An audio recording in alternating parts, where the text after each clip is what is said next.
जय श्री राम दोस्तों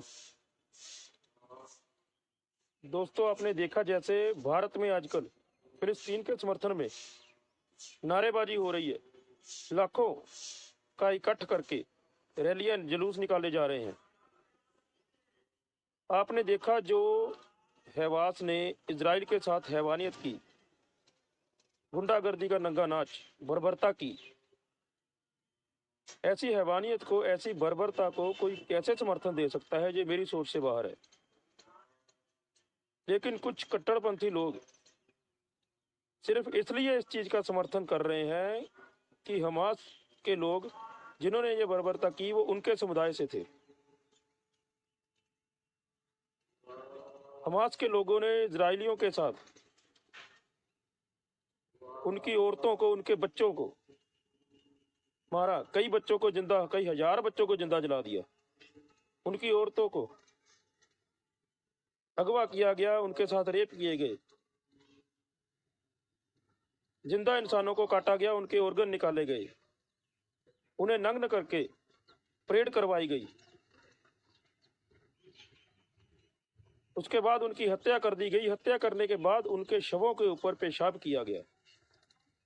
इस तरह की हैवानियत को कोई कैसे डिफेंड कर सकता है?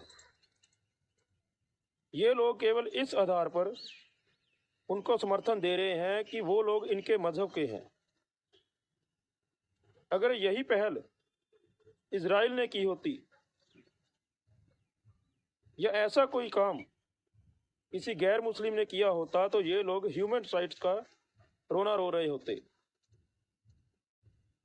उसे आतंकवाद का नाम दे दिया होता। आज ये लोग केवल मजहब के आधार पर फिलिस्तीनियों का समर्थन कर रहे हैं। तो क्या गारंटी है कि अगर कल को भारत का किसी मुस्लिम कंट्री के साथ या पाकिस्तान के साथ युद्ध छिड़ जाए तो ये लोग भारत का साथ देंगे? ये कट्टरपंथी लोग तब भी मजहब के आधार पर दुश्मन देश के साथ खड़े मिलेंगे। इस बात पर विचार करने की जरूरत है। मेरा मानना है कि अगर ये लोग फिलिस्तीन के हक में रैलियां निकाल सकते हैं तो हम लोग भी इजराइल के हक में सड़कों पर उतर सकते हैं। क्योंकि इजराइल वो है जिसने भारत का हर बुरे समय पर साथ दिया। जब कारगिल का युद्ध था तो इजराइल ने ही भारत का साथ दिया था। उस समय अगर इजराइल ना होता तो शायद भारत कारगिल की जंग हार गया होता।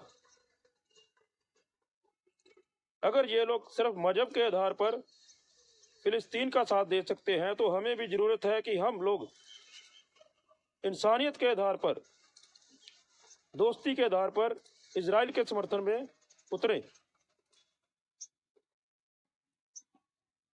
जय हिंद, जय श्री राम।